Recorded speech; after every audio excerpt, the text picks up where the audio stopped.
साथियों, जय हिंद। आप सभी का स्वागत है हमारे YouTube channel physical education at Maurya Akhilesh Kumar पे। इस वीडियो में हम लोग एमसीक्यू जो अभी हाल ही में केंद्रीय विद्यालय द्वारा आयोजित परीक्षा था उसमें फिजिकल एजुकेशन से रिलेटेड जितने भी क्वेश्चन थे उन सभी क्वेश्चनों का हम लोग यहाँ पे एक डीप स्तर से विश्लेषण करते हुए समझने का हम लोग प्रयास करेंगे। कहाँ पे गलतियाँ हुई, क्योंकि बहुत लोग का मैसेज आया कि गलतियाँ हम लोग से बहुत हुई है, तो इस बारे में हमने सोचा कि एक डीप स्तर पर उस पेपर का ही विश्लेषण किया जाए, समझने का प्रयास किया जाए कि कहाँ पे गलतियाँ हो रही हैं और उस गलतियों को कैसे सुधार करना है, और साथ में और कैसे हम लोग समझें कि तैयारी को बेहतर करना, इस बारे में बात करनी है। तो उन सारी चीज़ों को हम लोग इस प्रश्न पत्र के माध्यम से इस क्वेश्चन एमसीक्यू क्वेश्चन के माध्यम से समझने का प्रयास करेंगे। तो इस काम को शुरू करने से पहले आप सबको कहना चाहूँगा कि जो लोग नए हैं सब्सक्राइब जरूर कीजिएगा चैनल को, उसके साथ शेयर और लाइक कीजिए और अपने व्हाट्सएप और फेसबुक ग्रुप पे ज़रूर भेजने का काम कीजिए, जिससे कि और लोगों तक हम लोग पहुंच सके, ठीक है, और ये मदद और नए लोगों तक मिल सके, ठीक है।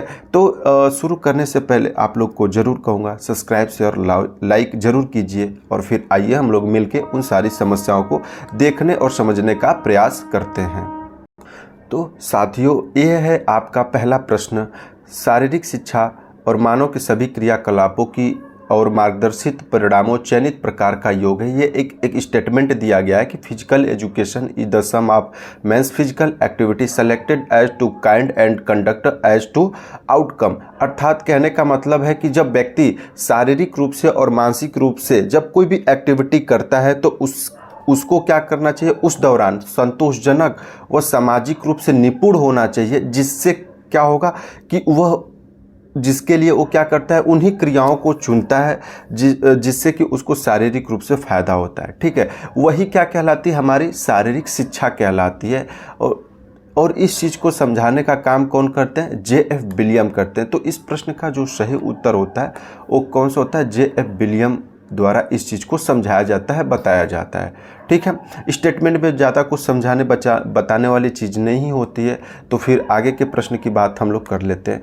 दूसरा प्रश्न समझने वाली चीज़ें हैं, ठीक है। तो इसके बारे में जब हम लोग बात करते हैं तो बात आती है ऑब्जेक्टिव की। Objective of physical education and recreation, यहाँ पे ऑब्जेक्टिव के बारे में बात किया गया। और किसके बारे में, फिजिकल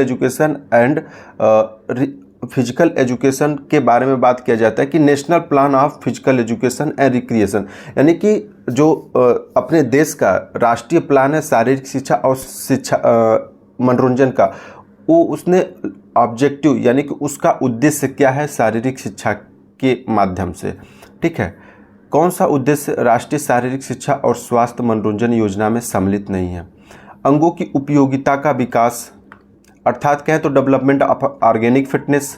दूसरा है development of neuromuscular skills. तीसरा है development of character and personalities. और फोर्थ है डेवलपमेंट ऑफ इमोशन। एक चीज़ इसमें ध्यान देने वाली बात है कि यहाँ पे नहीं शब्द का प्रयोग किया गया है, नॉट शब्द का प्रयोग किया गया, अर्थात जो इसके उद्देश्य में शामिल नहीं है वही इस प्रश्न का सही उत्तर बनेगा। तो इसमें जो ऑब्जेक्टिव यानी कि उद्देश्य होता है national plan of physical education and recreation का, उसमें उन्होंने ऑर्गेनिक डेवलपमेंट की बात किया गया, यानी कि शरीर के जो अंग होते हैं ना, बॉडीज के जो अंग होते हैं ऑर्गन्स, उसको डेवलप करने की ये बात करता है। दूसरी चीज़ development of neuromuscular skills. Neuromuscular skill का मतलब क्या हो गया, न्यूरो मतलब मस्तिष्क और मस्कुलर मतलब हमारा मसल्स, यानी कि न्यूरो मस्कुलर स्किल्स यानी कि तंत्रिका पेशीय को डेवलपमेंट करने की ये बात करता है। तीसरा ऑप्शन जो होता है कैरेक्टर एंड पर्सनालिटीज, ये किसी भी एक्टिविटी की स्किल्स को, उसके कैरेक्टर को और उसके पर्सनालिटी को डेवलपमेंट करने का काम करता है। और ये जो चौथा ऑप्शन होता है इस प्रश्न का सही उत्तर होता है यही डेवलपमेंट ऑफ इमोशन होता है, यानी कि जो संवेगात्मक विकास होता है। इस प्रश्न का सही उत्तर, क्योंकि ये इसके ऑब्जेक्टिव में उद्देश्य में शामिल नहीं है, ठीक है। इस चीज़ को और थोड़ा सा हम लोग समझने का प्रयास करते हैं, आगे थोड़ा सा समझते हैं क्या है इसकी सही पूरी चीज़ें। तो बात करते हैं तो the objective of physical education are characteristics by fitness and difference. देखिए यहाँ पे जो इसका ऑब्जेक्टिव क्या है, डिफरेंस ऑर्गन्स ऑफ बॉडी, ठीक। Neuromuscular coordination, development of skill, behaviour and personality, इन चीज़ों को डेवलप करना ही इसका उद्देश्य है। लेकिन इसके एम की जब हम लोग बात करते हैं, एम की जब बात करते हैं तो एम में किन चीज़ों को शामिल किया गया है? Physically, mentally and emotionally development, यानी कि ये इसका जो लक्ष्य होता है वो शारीरिक रूप से, मानसिक रूप से और इमोशनली यानी कि संवेगात्मक रूप से उसको विकसित करने की बात की गई है। इसीलिए वहाँ पे क्या होता है, इमोशनली डेवलपमेंट उस प्रश्न का सही उत्तर था, जो कि उसके ऑब्जेक्टिव में नहीं शामिल किया जाता है। ठीक है, अब हम लोग आगे के प्रश्न को देखने का काम करते हैं। ठीक, प्रश्न शारीरिक शिक्षा का संज्ञानात्मक उद्देश्य में सम्मिलित है। संज्ञानात्मक उद्देश्य सबसे पहले समझने का काम करते हैं। संज्ञानात्मक उद्देश्य क्या होता है? देखिए, संज्ञान लेना यानी कि किसी भी चीज़ के बारे में हमें ज्ञान को ग्रहण करना, उसको उसके ऊपर सोच विचार करना, विश्लेषण करना, संश्लेषण करना और फिर मूल्यांकन करना और उस ज्ञान को दूसरों तक पहुंचाने का काम ही क्या कहलाता है? संज्ञानात्मक उद्देश्य कहलाता है। ठीक है, तो संज्ञानात्मक उद्देश्य के माध्यम से हम किसी भी वस्तु या किसी भी क्रिया के बारे में हम जानकारी इकट्ठा करते हैं, यानी कि ज्ञान प्राप्त करने का काम करते हैं। और जब ज्ञान प्राप्त हो जाता है तो उसके ऊपर हम विचार करना शुरू कर देते हैं कि इसको किस प्रकार से उपयोग में लाया जाए। ठीक, और फिर जब हमें उपयोग में लाने का तरीका पता हो जाता है तो उस ज्ञान को दूसरों तक पहुंचाना है किस प्रकार है, अर्थात ज्ञान की व्याख्या करना हमें आना शुरू कर दिया जाता है। तो ये सारी चीज़ें क्या होता है? संज्ञानात्मक उद्देश्य में समाहित हो जाती है, यानी कि ज्ञान प्राप्ति, विचार शक्ति या ज्ञान का व्याख्या करना, अर्थात interpretation of knowledge, ability to think और एक्वायरेंस ऑफ नॉलेज के बारे में, ये सारी चीज़ें संज्ञानात्मक उद्देश्य में शामिल हो जाती है। ठीक है, तो इस प्रश्न का सही ऑप्शन क्या बन जाएगा? ए, बी और सी। इस प्रश्न का सही उत्तर जो होता है ऑप्शन 2 बनता है। अब देखिए, इसमें 2 और चीज़ें दी गई है, उसको अगर हम लोग समझने का प्रयास करते हैं तो एक होता है पेशी उपयुक्तता और शरीर संयम और समन्वय, अर्थात muscular fitness, body control and coordination की बात करता है। जब आप लोग को ध्यान होगा, जब हम लोग शारीरिक शिक्षा के एम की बात करते हैं तो क्रैथवेल और ब्लूम के माध्यम से 3 प्रकार के डोमेन बताए जाते हैं। एक कॉग्निटिव डोमेन, अफेक्टिव डोमेन और साइकोमोटर डोमेन, 3 क्षेत्र बताया जाता है। तो उसमें से जो कॉग्निटिव डोमेन होता है, जो संज्ञानात्मक क्षेत्र होता है, उसी के अंतर्गत संज्ञानात्मक उद्देश्य शामिल होता है। ठीक, और उसके बाद जो अफेक्टिव डोमेन होता है, यानी कि भावनात्मक जो क्षेत्र होता था, उस भावनात्मक मतलब हमारे भाव से, दिल के लगाव से, दृष्टिकोण क्या है आपके प्रति, हमारा जो खेल हम खेल रहे हैं उसके प्रति हमारा रुचि किस प्रकार का, दृष्टिकोण क्या है, उसके गुण क्या है, इसके बारे में बात की जाती है।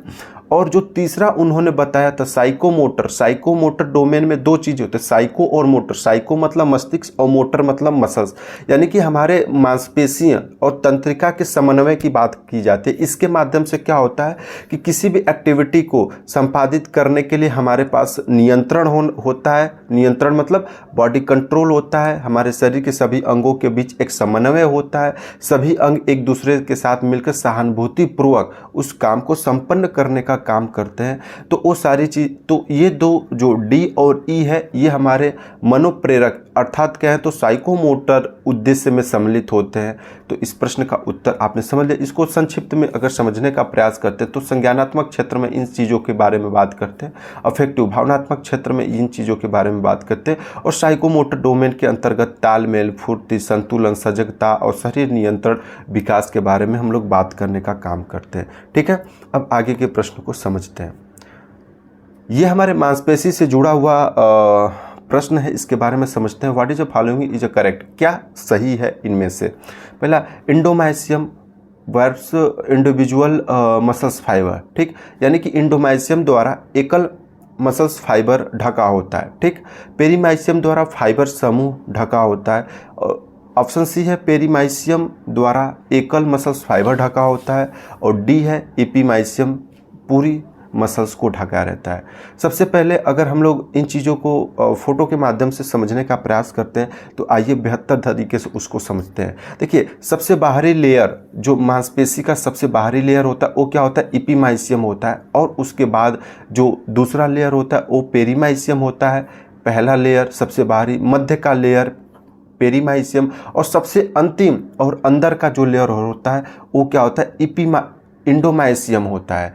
ठीक है, हमारी मांसपेशी क्या है, एक फाइबर्स यानी कि एक रेसे टाइप का हमारे मसल्स के अंदर उसके माध्यम से बना हुआ है, जिसको हम मायोफाइब्रिल कहते हैं, जिसके अंदर एक्टिन मायोसिन फिलामेंट्स होते हैं।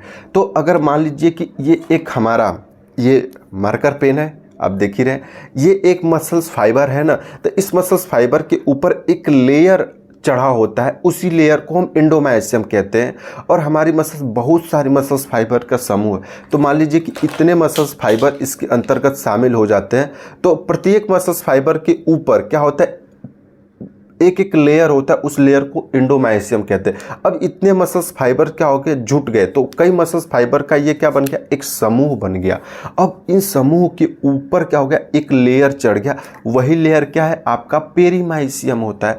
अब ऐसे ही कई क्या होते हैं, समूह वाले लेयर आके जुड़ गए, तो इनके ऊपर क्या होता है, एक और लेयर बन जाता है, और इसी लेयर को क्या कहते हैं, इंडोमाइसियम कहते हैं, यानी सबसे बाहरी परत, और ये एक मसल्स बन जाते हैं। तो इस प्रश्न को समझते हैं, इंडोमाइसियम क्या था, सबसे अंदर का था। तो एक मसल्स फाइबर के ऊपर, एक मसल्स फाइबर हो गया, इसके ऊपर का लेयर हो जाता, तो ये सही हो गया।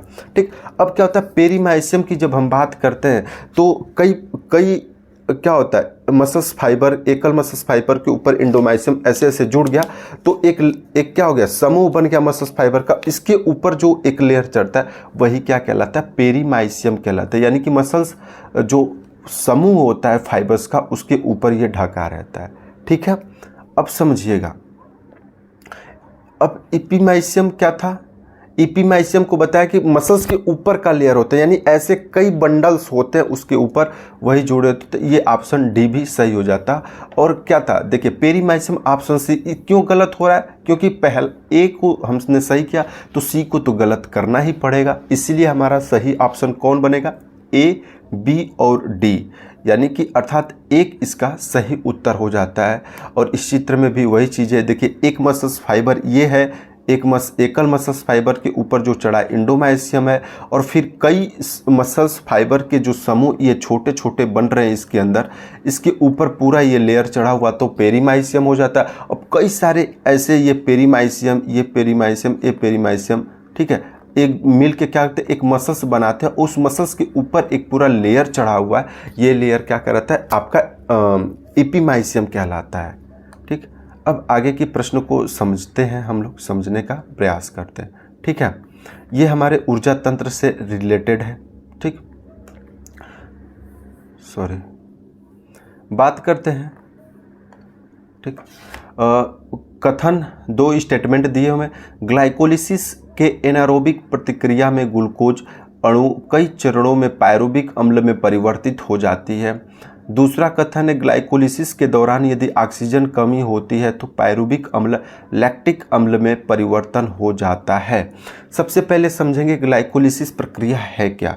देखिए, ऊर्जा तंत्र, ऊर्जा सिस्टम, जब एनर्जी सिस्टम हम लोग पढ़ते हैं तो उस दौरान दो तरीके की एक एक्टिविटी होती है, एनारोबिक एक्टिविटी और एरोबिक एक्टिविटी, यानी कि एक हवा के ऊपर बाहरी ऑक्सीजन की उपस्थिति में, एक बाहरी ऑक्सीजन की अनुपस्थिति में, यानी कि शरीर के अंदर जो ऑक्सीजन मौजूद होता है उसी के माध्यम से ऊर्जा उत्पन्न करके हम अपने एक्टिविटी को संपादित करते हैं, वही एनारोबिक एक्टिविटी होता है। ठीक है, तो जब हम बाहर से हवा नहीं लेते हैं उस दौरान एक्टिविटी करते हैं तो वो एक्टिविटी बहुत हाई इंटेंसिटी की होती है और कम समय की होती है। उस दौरान हमारे मांसपेशी और माइटोकॉन्ड्रिया के अंदर जो ऑक्सीजन मौजूद रहता है उसी का उपयोग करके शरीर ऊर्जा उत्पन्न करने का काम करता है।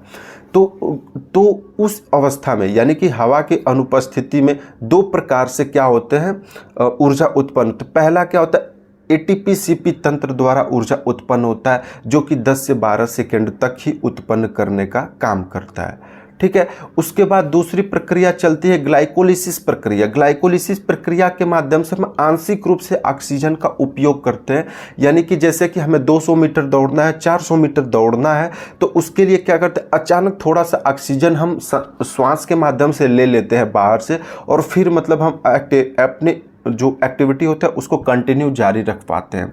तो वो आंशिक ऑक्सीजन की उपस्थिति में जब हम ऊर्जा उत्पन्न करने का काम करते हैं तो वो ग्लाइकोलिसिस प्रक्रिया द्वारा होती है। ठीक है, तो अब यहाँ से इन चीज़ों को हम लोग समझने का प्रयास करते हैं कि ग्लाइकोलिसिस के एनारोबिक प्रतिक्रिया में ग्लूकोज अणु कई चरणों में पायरुविक अम्ल में परिवर्तित हो जाती है।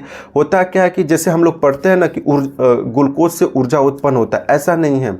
सबसे पहले क्या होता है, ग्लूकोज हमारे ब्लड के अंदर उपस्थित होता है। जब हमें एक्टिविटी करना होता है तो ये ग्लूकोज क्या होता है, पायरुविक अम्ल में बदलता है सबसे पहले। अब ये पायरुविक अम्ल क्या होता है, ऑक्सीजन की उपस्थिति में ऑक्सीजनेटेड होता, ऑक्सीकृत होता है, यानी कि बर्न होता है। तो वहाँ से क्या होता है, एटीपी की उत्पत्ति होती है। उसके बाद कार्बन डाइऑक्साइड वगैरह बनना शुरू हो जाता है। ठीक है, कभी कभी प्रश्न आप देखे होंगे, आया होगा कि लैक्टिक एसिड का प्राकृतिक रूप क्या है।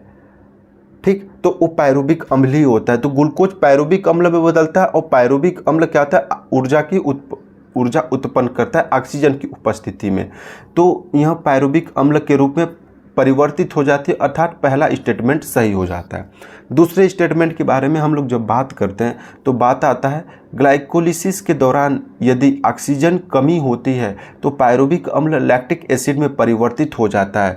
जब ग्लाइकोलिसिस प्रक्रिया में ग्लूकोज क्या होता है, पायरुविक अम्ल में बदलता है और उस दौरान उसको कंटिन्यू क्या होगा, ऑक्सीजन मिलता रहे और ऑक्सीकृत वो होता रहे, तो वो क्या होता है, कंटिन्यू ऊर्जा उत्पन्न करते रहता है। लेकिन होता क्या है कि ऑक्सीजन की कमी हो जाती है और उसकी वजह से जो पायरुविक अम्ल है वो क्या होता है, ऑक्सीकृत नहीं हो पाता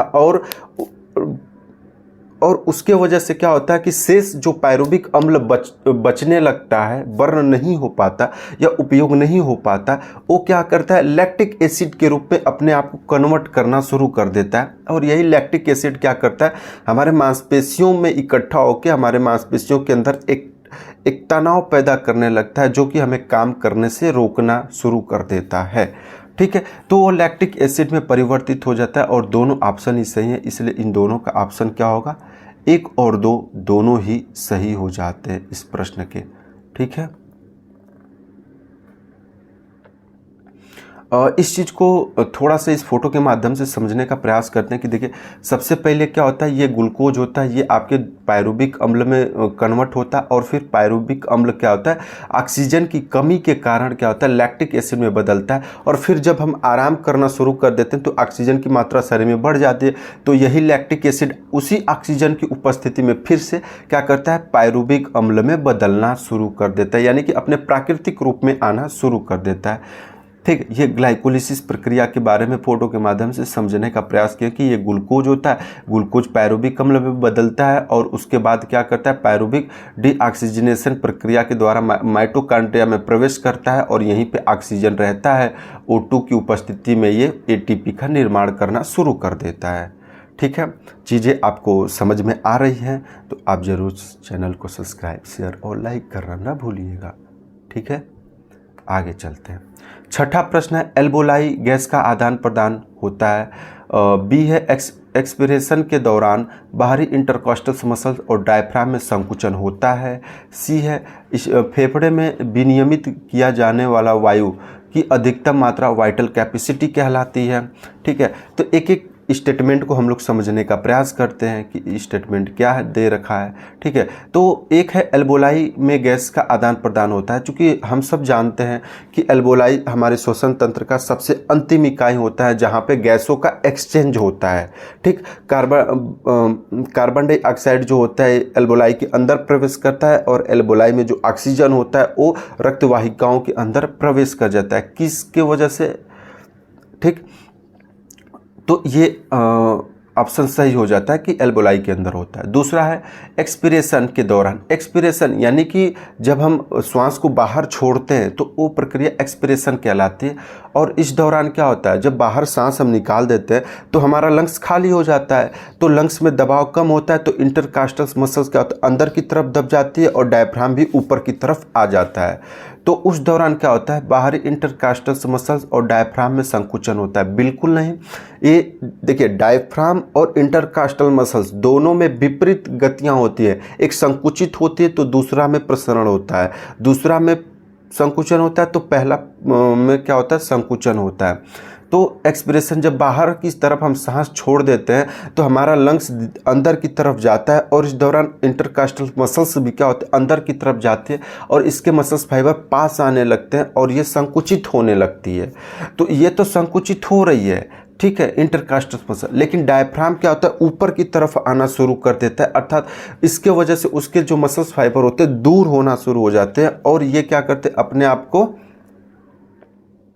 फैलाना शुरू कर देते हैं। तो डायफ्राम के अंदर क्या होता है, प्रकुंचन यानी कि विस्तारण होता है, फैलने लगता है, ठीक है। इसके बाद अगर हम लोग बात करते हैं, इसके बाद अगर हम बात करते हैं सी स्टेटमेंट की, तो सी स्टेटमेंट पे दे रखा है कि फेफड़े में विनियमित किया जाने वाले वायु की अधिकतम मात्रा वाइटल कैपेसिटी कहलाती है। वाइटल कैपेसिटी का तात्पर्य हो जाता है कि जब हम बहुत तेज़ी के साथ श्वास को लेते हैं और बहुत तेज़ी के साथ जो श्वास छोड़ते हैं, दोनों का योग ही वाइटल कैपेसिटी कहलाते हैं। मतलब कि अधिकतम वायु धारिकता हमारे लंग्स के अंदर कितनी, इसके बारे में बताता है। तो ये तीनों स्टेटमेंट जो होता है सही होता है, इसलिए इस प्रश्न का जो सही उत्तर होता है, सॉरी, इसमें जो बी ऑप्शन था मैंने आपको गलत बताया था, ठीक है ना, क्योंकि इसमें इंटरकास्टल मसल्स में संकुचन तो हो रहा है, लेकिन डायफ्राम में क्या होता है, प्रकुंचन की प्रक्रिया, फैलने की प्रक्रिया हो रही थी। तो इसमें ए और सी सही है और बी गलत है। तो इस प्रश्न का सही उत्तर जो होता है दूसरा ऑप्शन बन जाता है, ए और सी इज राइट आंसर। और इसको एक चित्र के माध्यम से समझने का प्रयास करते हैं। ये हमारा क्या होता है, एल्बोलाई होता है, और इसके अंदर देखिए आप, एक होता है लाल रक्त की वाहिकाएं लगी होती है और दूसरे साइड में क्या होता है, एक नीली वाहिकाएं, रक्त वाहिकाएं। जो लाल होते हैं वो धमनियां होए और जो नीले कलर की है वो क्या होते हैं, सिराएं होते हैं। उसके अंदर अशुद्ध रक्त होता है, और लाल में क्या होता है, ऑक्सीजन युक्त होता है, तो वो शुद्ध रक्त होता है, ठीक है। यहाँ पे क्या होता है, गैसों का आदान प्रदान हो जाता है। फिर क्या करते हैं हम, दूसरा ऑप्शन था ना कि इंटरकास्टल मसल और डायफ्राम में संकुचन हो रहा है। देखिए ये ब्रीदिंग होता है, इनहेल हो रहा है, यानी कि हम ऑक्सीजन अंदर की तरफ रह रहे थे और लंग्स क्या होता है, फैल रहा है। तो इंटरकास्टल मसल्स क्या हो रही थी, फैल रही थी, यानी उनके अंदर प्रकुंचन होता है, और डायफ्राम क्या होता है, नीचे की तरफ पुश हो रहा था, दब रहा था। तो ये क्या होता है, इनके अंदर संकुचन हो रहा था, यानी कि विपरीत गति हो रही। उसी तरह ब्रीदिंग आउट, यानी कि हम ऑक्सीजन को बाहर छोड़ रहे हैं, एक्सेल कर रहे हैं, यानी कि वह श्वसन की प्रक्रिया को संपादित कर रहे हैं। उस दौरान देखिए क्या होता है, हमारे लंग्स जो होते हैं अंदर की तरफ जा रहे हैं, और उसके साथ साथ क्या होता है, हमारा डायफ्राम भी ऊपर की तरफ जाने का काम कर रहा है। और इस दौरान डायफ्राम में फैलाव होता है, प्रसरण होता है, और लंग्स की जो इंटरकास्टल मसल्स होती है ये क्या होते हैं, उनके अंदर संकुचन हो रहा था, ठीक है। ये तीसरी जो फोटो हम लोग समझ रहे हैं, ये क्या होता है, यही गैसों का आदान प्रदान, यही ये क्या होता है, पूरा आपका एल्बोलाई होता है, और ये क्या होता है, रक्त वाहिकाएँ होती हैं, इसमें CO2 O2 का दिखाया गया। अब आते हैं जो तीसरा स्टेटमेंट था, वायु धारकता, वाइटल कैपेसिटी की बात हम लोग कर रहे थे, ठीक है। तो बीच में ये जो छोटे छोटे आप चीज़ें ये देख रहे हैं, ये हमारे क्या है, सामान्य अवस्था के दौरान जो हम श्वसन क्रिया संपादित करते हैं। जैसे कि हम अभी बैठे हुए आपको समझा रहे हैं, और इस दौरान जो हवा को ले रहे हैं, निकाल रहे हैं, और आप भी इस वीडियो को देखते हुए श्वसन की क्रिया संपादित हो रही है, और इस दौरान जो आप ऑक्सीजन ले रहे हैं और निकाल, यही आपका क्या कहलाती है, आपकी टाइडल वॉल्यूम कहलाती है, जीवन धारकता कहलाती है। जीवन जीने के लिए इतनी ऑक्सीजन हमें चाहिए। अब क्या होता है कि कभी हम बहुत तेज़ी के साथ श्वास लेते, यानी कि बहुत तेज़ी के साथ लिए, मतलब पूरी ताकत के साथ, और पूरी ताकत के साथ छोड़ दे रहे हैं। तो ये पूरी जो हवा का पूरी ताकत से अंदर लेना, पूरी ताकत से हवा को बाहर की तरफ निकालना, दोनों का योग क्या कहलाता है, आपका वाइटल कैपेसिटी कहलाता है। तो ये स्टेटमेंट भी हमारा क्या था, सही था, ठीक है। इस चीज़ को समझ लिए, आगे चलते हैं। कौन सी सिरा दाईं परिकोष्ठ में खाली नहीं करती, यानी पूछ रहा है कि कौन सा ऐसा भेंस है जो हमारे राइट आर्टियम को खाली नहीं करता है बल्कि भरने का काम करता है। तो बड़ी superior vena cava, inferior vena cava, coronary sinus और पल्मोनरी वेंस। तो जब हम बात करते हैं वेना कावा, वेना कावा में क्या होता है, अशुद्ध रक्त ही होता है और अशुद्ध रक्त सबसे पहले हृदय के अंदर राइट आर्टियम में ही प्रवेश करता है। तो ये दोनों तो पहले ही समझ जाएंगे हम। अब कोरोनरी साइनस क्या होता है, ये भी क्या होता है, राइट आर्टियम में ही प्रवेश करता है। कोरोनरी साइनस जो होता है, हृदय की जो मायोकार्डियम मसल्स होती है उसमें का अशुद्ध रक्त लेके जो होता है आपका राइट आर्टियम में प्रवेश करता है, वो कोरोनरी आर्टरी जो होती है। अर्थात हृदय की मांसपेशी जो मायोकार्डियम होते हैं उसका अशुद्ध रक्त जो होता है कोरोनरी साइनस के माध्यम से बाहर की तरफ निकलता है और राइट आर्टियम में प्रवेश करता है। ठीक है, तो ये तीनों क्या होते हैं, अशुद्ध होते हैं और इसी के माध्यम से राइट आर्टियम में जाता है, अर्थात ये भरने का काम करता है। ठीक है, तो अब इस प्रश्न का जो सही उत्तर की बात करेंगे, पल्मोनरी वेंस हो जाती है। और पल्मोनरी वेंस क्यों है, समझिए। पल्मोनरी वेंस क्या होता है, वह रक्त नलिका जो शुद्ध ऑक्सीजन को फेफड़े से लेकर लेफ्ट आर्टरियम में ब्लड को लेके आती है, वो नलिका आपका पल्मोनरी वेंस कहलाती है। और जो रक्त नलिका अर्थात कहते हैं ना पल्मोनरी आर्टरीज भी होती है, तो वह पल्मोनरी आर्टरी जो राइट वेंट्रिकुलर से अशुद्ध रक्त को फेफड़े में ले जाने का काम करती है, वो पल्मोनरी आर्टरीज कहलाती है। और जो फेफड़े से शुद्ध रक्त को हृदय में लेके आती है वो पल्मोनरी वेंस कहलाती है, और ये राइट आर्टियम में आके जुड़ती है। तो इस प्रश्न का सही उत्तर है, फोटो के माध्यम से इसको समझ लेते हैं। ये आपका इन्फीरियर वेना कावा, ये सुपीरियर वेना कावा, और यहीं से ही प्रवेश करती है आपका कोरोनरी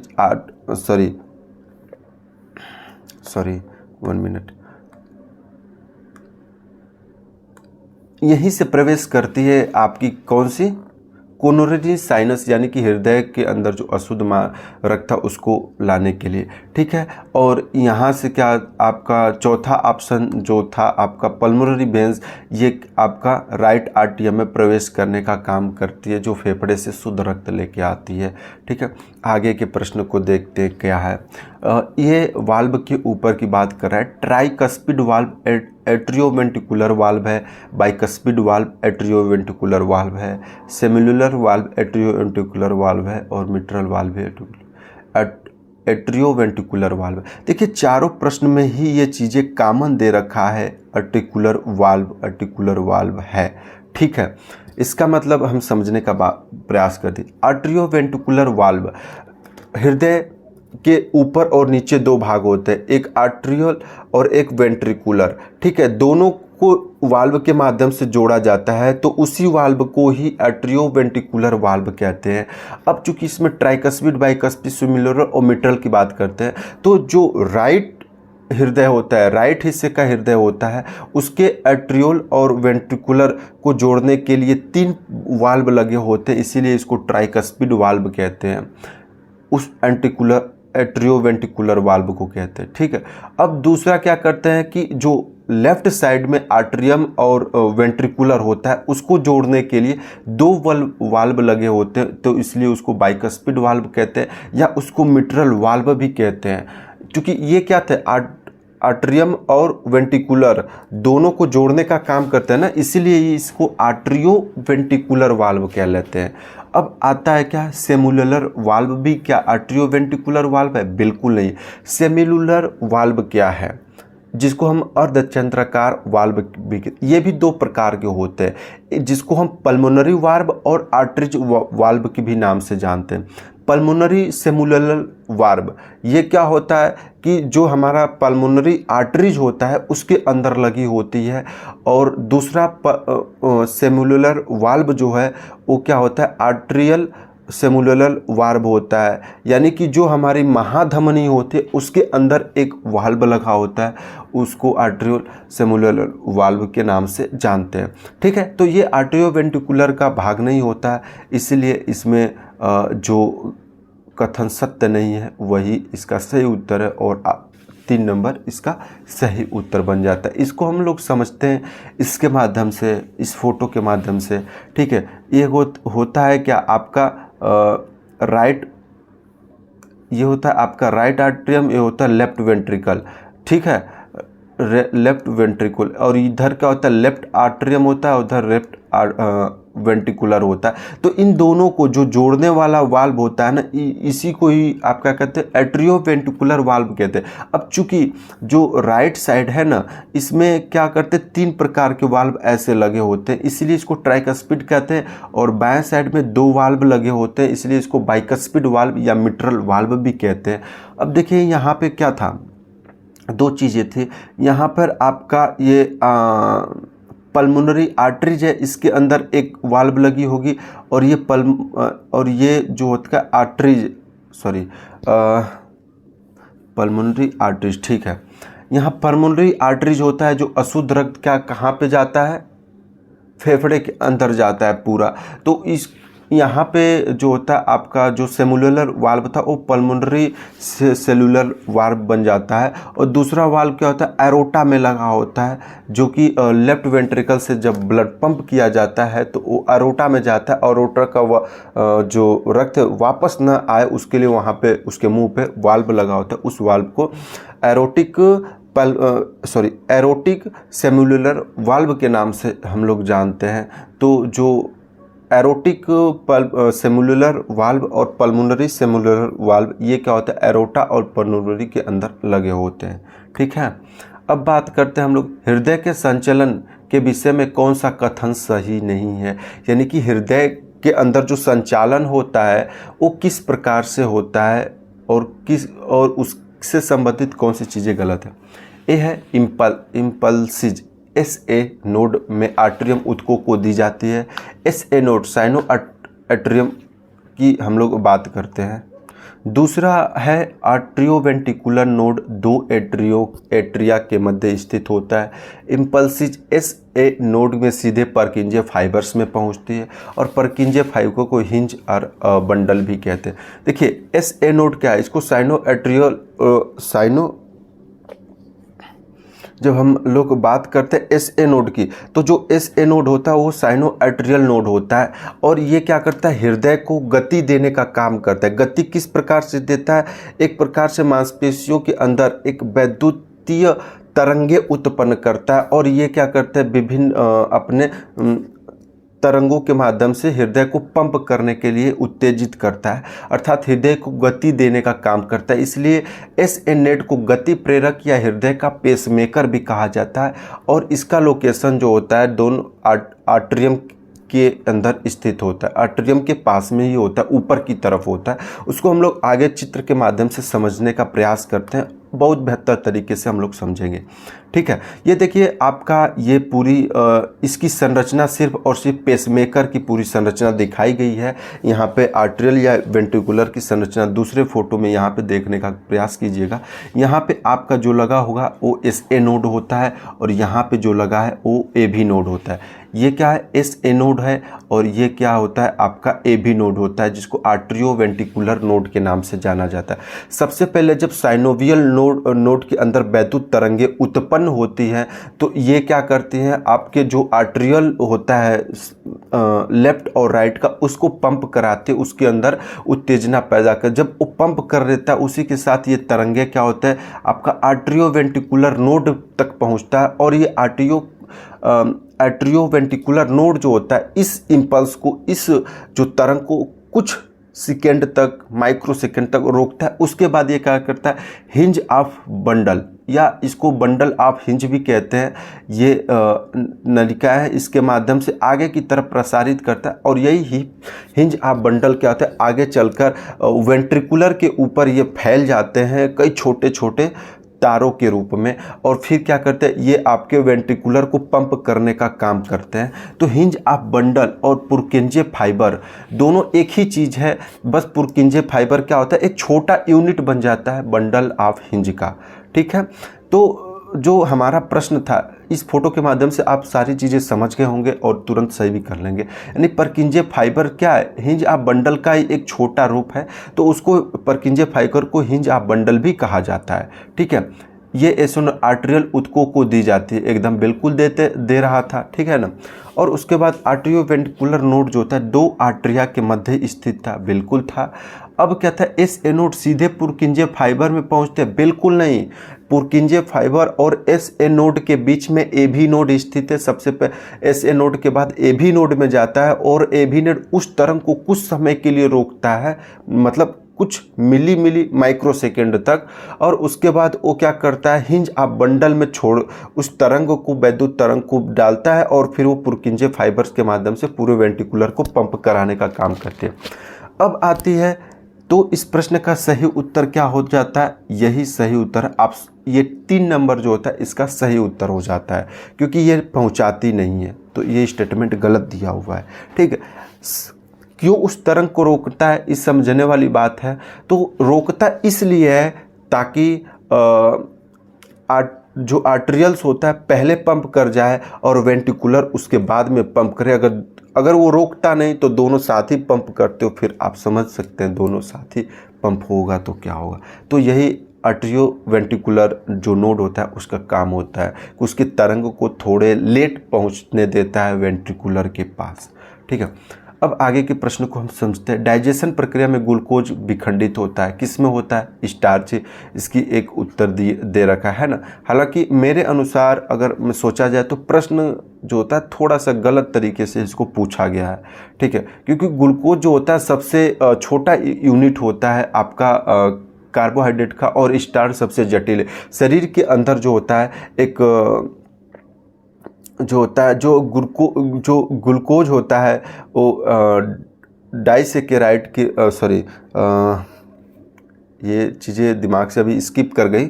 जो इस स्टार्च जो होता है जटिल कार्बोहाइड्रेट होता है और ग्लूकोज का आता है एक लिक्विड होता है और लिक्विड फॉर्म में शरीर के अंदर उपस्थित होता है। स्टार्च ही टूटने का काम कर रहा होता है, ठीक है। आगे की चीज़ों को समझते हैं। प्रश्न क्या है, निम्नलिखित में से कौन से मनोवैज्ञानिक लाभ शारीरिक क्रियाकलाप से नहीं मिलता है, ठीक है। यानी कि साइकोलॉजिकल क्या पूछ रहा है, साइकोलॉजिकल बेनिफिट पूछ रहा है फिजिकल एक्टिविटी के माध्यम से। तो सबसे पहले संज्ञानात्मक क्रियाशीलता में सुधार की हम लोग बात करते हैं, इम्प्रूव कॉग्निटिव फंक्शन।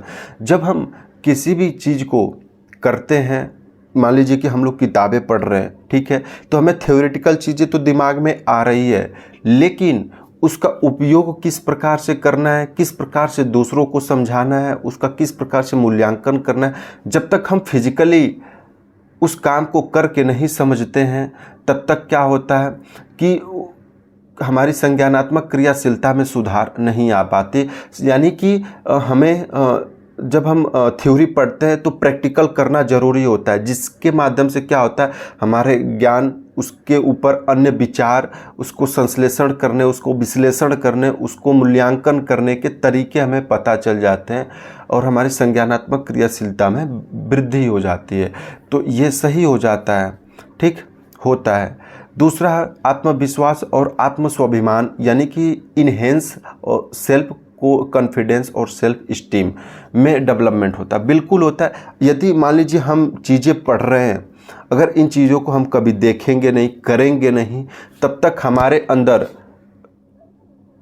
करने की आदत नहीं रहेगी और हम हमेशा अगर उस चीज़ को दे दिया जाए तो हम डरते रहेंगे कि यार हमसे नहीं हो पाएगा, हम तो सिर्फ पढ़े हैं, न तो इसको कभी देखे, न तो कभी इस पर प्रैक्टिकल किए, तो कैसे हम कर सकते हैं।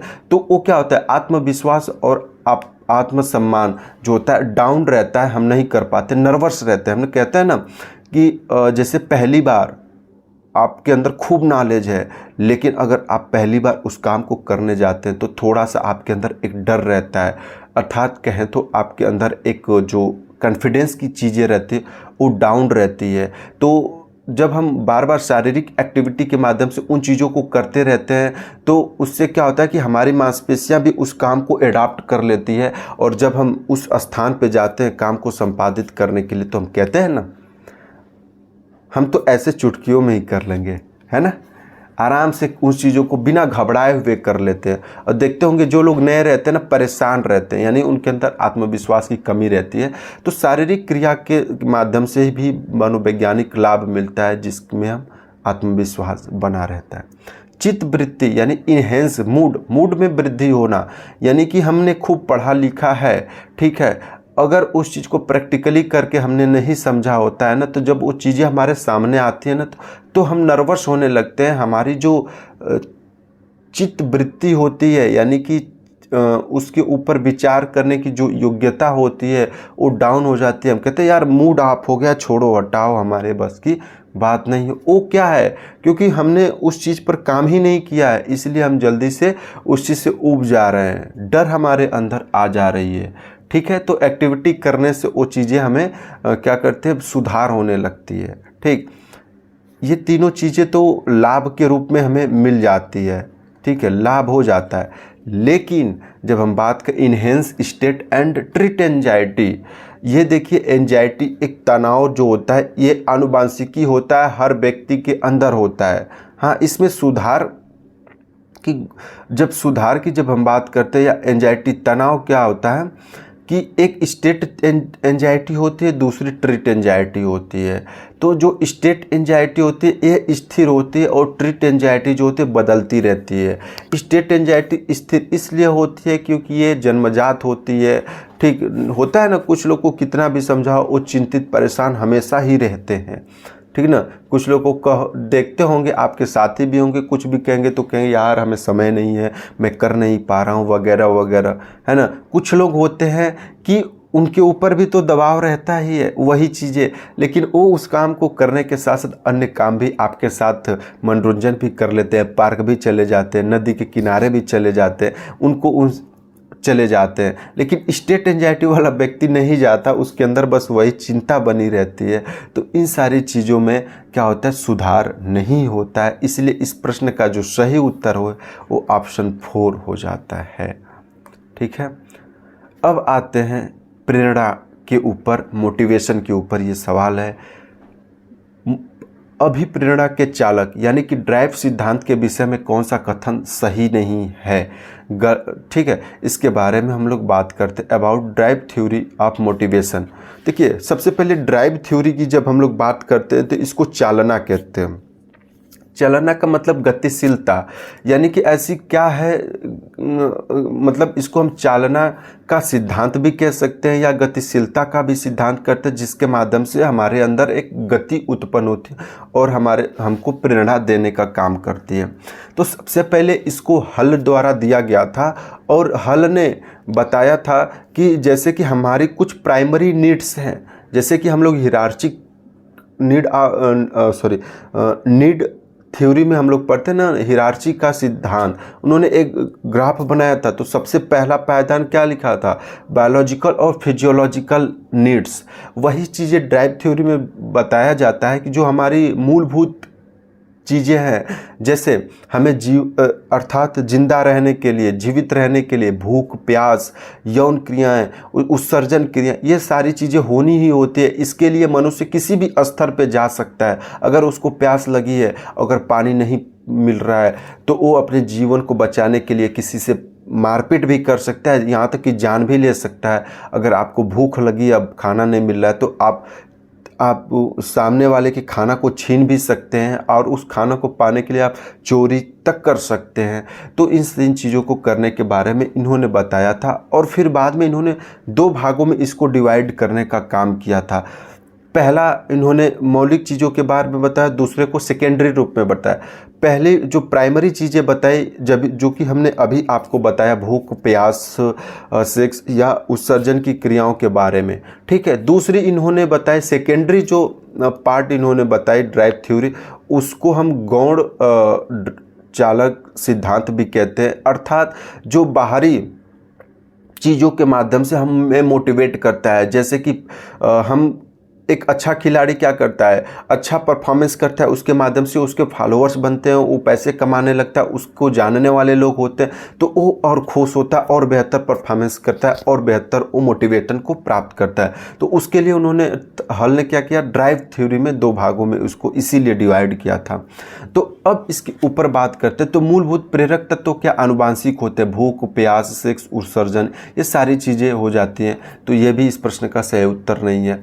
द्वितीयक प्रेरक तत्व सीखे जाते हैं। बिल्कुल, द्वितीयक प्रेरक तत्व मैंने आपको बताया ना, मूलभूत प्रेरक तत्व में क्या, भूख, प्यास, उत्सर्जन। द्वितीयक प्रेरक तत्व जिसको हमने गौण तत्व के रूप में बताया, यानी सेकेंडरी थ्योरी के बारे में बताया कि उसमें हम क्या करते हैं, परफॉर्मेंस के आधार पर हम अच्छा खेलने लगते हैं, हमें पैसा मिलने लगता है, हमारा शोहरत होने लगता है, हमें लोग जानने लगते हैं, हमारे फॉलोअर्स होते हैं, लोग हमें आदर्श मानने लगते हैं। ये बाहरी है ना, तो यही द्वितीयक प्रेरक के रूप में। और ये चीज़ें क्या होती है, सीखी जाती है। अच्छा प्रदर्शन हमें करना है तो हमें लगातार अभ्यास करना है, तब जाके हम चीज़ों को सीख पाते हैं। तो ये भी से मूलभूत प्रेरक तत्वों में अधिगम नहीं होता है, बिल्कुल नहीं होता है। क्यों नहीं होता? आपको भूख लगा है तो उसको आप, ये जन्मजात प्रक्रिया है, आपको सीखना नहीं है, ठीक है ना। अधिगम किस में होता है? द्वितीयक प्रेरक में हो रहा है, ठीक। अब मूलभूत प्रेरक तत्व मनोवैज्ञानिक नहीं है, बिल्कुल सही, मनोवैज्ञानिक है। ये बिल्कुल स्टेटमेंट गलत है। क्या मनोवैज्ञानिक होता है? मानसिक रूप से उसका मस्तिष्क भी इन्वॉल्व रहता है ना हमारे भूख में, प्यास में, उत्सर्जन क्रियाओं में, सेक्स क्रियाओं में। तो लेकिन इन सारी चीज़ों से क्या होता है, बालक अनभिज्ञ रहता है, फिर भी क्या करता है, उसके अंदर भूख, प्यास और उत्सर्जन की क्रियाएं चलती रहती हैं। तो उसके मनोवैज्ञानिक यानी साइकोलॉजिकल कोई भी इफेक्ट उसके मूलभूत प्रेरक तत्वों पर नहीं पड़ता है, ठीक है। तो इस प्रश्न का सही उत्तर क्या बनता है? Primary drive are largely psychological, ठीक। आगे के इसी चीज़ को हम लोग थोड़ा सा इन ग्राफ के माध्यम से समझने का प्रयास करते हैं कि इसको हल ने 1959 में देने का काम किया था। और ये क्या बता रहा है आपको? अनबैलेंस का इक्विलिब्रियम अर्थात ड्राइव थ्योरी को एक चीज़ और इसमें इस चित्र के माध्यम से समझने का प्रयास कर रहे थे कि जो ड्राइव थ्योरी है ना, ये हमारे शरीर की जो होम्योस्टैटिस होती है, यानी कि शरीर की मूल अवस्था को बनाए रखने में मदद करती है। जैसे ही हमारे अंदर भूख प्यास की क्रियाएं आती है, उत्सर्जन क्रियाएं महसूस होने लगती है, हमारे अंदर एक अनबैलेंस की स्थिति पैदा हो जाती है, हम असंतुलित होना, असहज होना शुरू कर देते हैं। तो उसके लिए हमारी कुछ आवश्यकताएं होती है, जैसे कि भूख लगा है तो इससे हमारे पेट में हलचल होती है, हमारा दिमाग जो होता है अपने काम से हट के कहाँ पे काम करने लगता है, जल्दी से कैसे भी भोजन मिल जाए, ठीक है ना। तो जब जल्दी से भोजन मिल जाए तो हमारे शरीर के अंदर अनबैलेंस होता है, भोजन क्या हो जाता है, नीड हो जाता है। जैसे कि इसने एग्जाम्पल के रूप में प्यास को माना है तो इसलिए इसने वाटर लिखा है, मैंने एग्जाम्पल के रूप में भूख दे रहा है तो आपको फूड, भोजन की जरूरत पड़ेगी। अब भोजन को क्या करता है, अपने अंदर लेना शुरू कर देता है, तो उसकी भूख क्या होती है, मिटना शुरू हो जाती है। और जब उसकी अंदर भूख मिटना शुरू हो जाती है तो फिर से उसके अंदर एक गतिशीलता शुरू हो जाती है, यानी कि वो फिर से मोटिवेट होने लगता है। इसी मोटिवेट को ही तो हम ड्राइव मोटिवेशन कहते हैं, चालना का सिद्धांत। और उसके वजह से क्या होता है, फिर से वो अपने बैलेंस जो बिगड़ रहा था, अनबैलेंस इक्विलिब्रियम हो रहा था, यानी होम्योस्टैटिस बिगड़ रही थी, वो फिर से रीस्टोर होना शुरू हो जाती है। यही क्या होता है, ड्राइव थ्योरी कहलाती है, या इसको ड्राइव रिडक्शन थ्योरी के नाम से भी जाना जाता है। ड्राइव मतलब चालना, यानी कि गति से संबंधित है। रिडक्शन को हम समझे रिड्यूज से, यानी कि जो हमारी गतिशीलता को रिड्यूज करने का काम कर रहा है, वो थ्योरी के बारे में हम लोग पढ़ते हैं, ठीक। आगे के प्रश्न को हम लोग समझने का प्रयास करते हैं। 13वां प्रश्न है, अभिप्रेरणा में कौन सा कथन सत्य है? क्रियाकलाप के लिए प्रेम आंतरिक अभिप्रेरणा है। कोई भी एक्टिविटी कहते हैं, love for activity is instinct motivation. बिल्कुल, ये एक आंतरिक अभिप्रेरणा, प्यार होना। प्यार होना का मतलब क्या होता है, एक भाव कहाँ से आता है, आपके अंदर से आता है। एक लगाव, दृष्टिकोण, रुचि, गुण, ये सब आंतरिक अभिप्रेरणा के रूप में काम करते हैं, ठीक है। दूसरा है आर्थिक लाभ, बाहरी उपकरण। बिल्कुल, धन कमाना, पैसा कमाना, शोहरत कमाना, है ना, जमीन खरीदना, ये सब क्या है, आर्थिक लाभ। ये बाहरी मोटिवेशन होते हैं, एक्सटर्नल मोटिवेशन होते हैं, ठीक। अभिप्रेरणा कार्य के लिए सामान्य स्तर पर उत्तेजना है। अभिप्रेरणा को हम कहते हैं ना, ये एक प्रकार का क्या होता है, हमारे अंदर एक एरोजल होता है, एक उत्तेजना होती है जो हमें पुश करती है, धक्का देती है कि हाँ जाओ, आपको करना है, और आप करना शुरू कर देते हैं। तो ये एक उत्तेजना के रूप में भी काम करती है। और चीज़ें क्या होते हैं, मूलभूत अभिप्रेरणा, शारीरिक अभिप्रेरणा नहीं होती है, नहीं है। देखिए, मूलभूत अभिप्रेरणा, अभी हमने इससे पहले ड्राइव थ्योरी में समझा, मूलभूत यानी कि जीवन जीने के लिए जो चीज़ें हमें आवश्यक है वो मिलता है तो हम अभिप्रेरित रहते हैं और हमारे अंदर मोटिवेशन बना रहता है और हम अपने काम को करते रहते हैं। जैसे भूख लगता है तो तुरंत अगर हमें भोजन मिल जाता है तो हम तुरंत भोजन करके क्या करते हैं, अपने काम पे लग जाते हैं। अगर भोजन वही नहीं मिलता तो क्या होता है, हमारी बैटरी डाउन होने लगती है और फिर हम कहते हैं कि अरे छोड़ो काम को, भूख लगा है। और उस भूख को ख़त्म करने के लिए, भूख से तृप्त होने के लिए, यानी कि आत्मा को संतुष्ट करने के लिए हम भोजन की खोज में निकल जाते हैं। अब हमारा मोटिवेशन था, अपने काम के ऊपर एक फोकस था, वो ख़त्म हो जाता है। तो ये ही ऑप्शन ये गलत हो जाता है।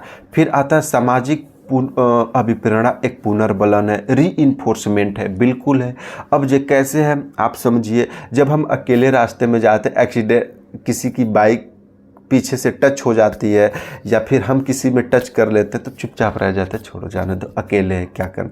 लेकिन अगर हम 2 लोग 3 लोग अगर बाइक पे बैठे हैं और पीछे से कोई थोड़ा भी टच करता है तो तुरंत उसके ऊपर हम कहते हैं कि देख के चलाया करो, समझ में नहीं आता, नहीं चलाना आता तो मत चलाओ। ये क्या होता है कि हमारे साथ लोग हैं तो हमारे बल बढ़ जा रहा है, यही रीइंफोर्समेंट कहलाता है। सामाजिक अभिप्रेरणा एक पुनर्बलन के रूप में काम करती है। तो इसमें जो होता है 4 ऑप्शन सही, 4 जो स्टेटमेंट है अभिप्रेरणा के लिए वो सही होते हैं, एक जो स्टेटमेंट है वो गलत होता है। तो ए, बी, सी और ई जो होता है सही हो जाता है और ये ऑप्शन 2 है। ठीक है, इस तरीके से डीप स्तर से जब हम लोग चीज़ों को समझने का काम करेंगे तो हम एक बेहतरी की ओर जाने का प्रयास करते हैं। ठीक है, किसी भी टॉपिक को पढ़ें, उसको डीपली हर एक लाइन को पढ़ने और समझने का जब प्रयास करेंगे तब जाके हम क्या करेंगे, एक अच्छे मार्क्स देने का काम करेंगे। तो उम्मीद है आप सबने चैनल को सब्सक्राइब, शेयर और लाइक ज़रूर किया होगा। अगर नहीं किया है तो एक बार फिर से कहता हूँ, कर लीजिए, हमें भी एक मोटिवेशन मिलता है। और ये किस प्रकार का मोटिवेशन होगा आप ज़रूर कमेंट में बताइएगा कि आप अगर सब्सक्राइब करते हैं, शेयर करते हैं, लाइक करते हैं तो उसके वजह से मेरे अंदर एक मोटिवेशन आता है। वो किस प्रकार का मोटिवेशन होगा आप कमेंट में ज़रूर बताइएगा। ठीक है, आगे की प्रश्न की हम लोग बात करते हैं। 14 नंबर प्रश्न है, खेल प्रशिक्षण मूल रूप में खिलाड़ी को तैयार करता है। खेल प्रशिक्षण को किसने इस प्रकार परिभाषित किया? स्टेटमेंट की बात कर रहा है कि sport training is the basic form of preparation of sport person, यानी कि एक जो खेल ट्रेनिंग हम देते हैं खिलाड़ी को मूल रूप से तैयार करने की एक प्रक्रिया है।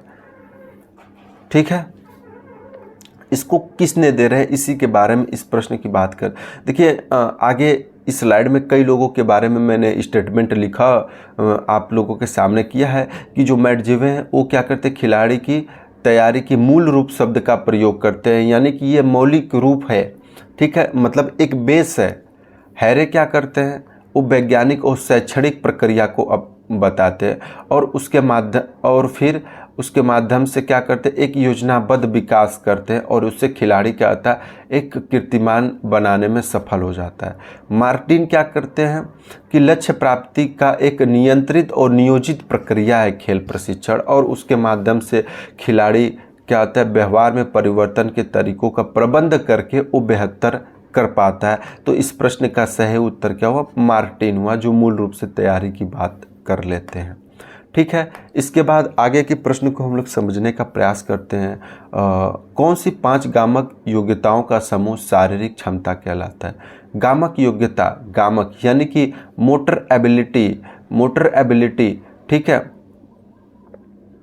यानी कि वो क्षमता जिसके माध्यम से हम क्या करते हैं, किसी भी क्रिया को, काम को संपन्न करते हैं। फिजिकल फिटनेस, शारीरिक योग्यता, शारीरिक स्वास्थ्य क्या होता है, जब हम सामान्य दिनचर्या के अलावा भी हम किसी आपात स्थिति से निपटने के लिए भी अपने अंदर एनर्जी को बचा के रखते हैं, तो वो हमारे शरीर की जो स्थिति होती है वही हमारा फिजिकल फिटनेस कहलाता है। अर्थात प्रतिदिन जो हम काम करते हैं उसके अलावा भी हम अपनी आपात स्थिति या किसी अचानक कार्य को अचानक किसी अन्य काम को भी पूरा करने की योग्यता ही हमारी क्या कहलाती है, फिजिकल फिटनेस कहलाती है। और उसके अंतर्गत 5 प्रकार के कंपोनेंट शामिल किए जाते हैं और वो कंपोनेंट क्या होते हैं, स्ट्रेंथ, स्पीड होती है, कोऑर्डिनेटिव एबिलिटी, फ्लेक्सिबिलिटी और एंडोरेंस को बताया जाता है। और ये हमारे 5 क्या होते हैं, यहाँ पे पी रहेगा, फिजिकल फिटनेस के रूप में स्ट्रेंथ है, एंडोरेंस है, स्पीड है, फ्लेक्सिबिलिटी है और कोऑर्डिनेटिव एबिलिटी होती है। ठीक है, ये क्या है, पांचों हमारे फिजिकल फिटनेस के कंपोनेंट्स होते हैं। और आज के सेशन में सिर्फ इतना ही। अगले जो प्रश्न है उसको अगले सेशन में समझने का प्रयास करते हैं। तब तक दीजिए इजाज़त। उसके साथ इजाज़त से पहले सब्सक्राइब, शेयर और लाइक ज़रूर कीजिएगा। मिलते हैं अगले सेशन में, तब तक के लिए आप सबको जय हिंद।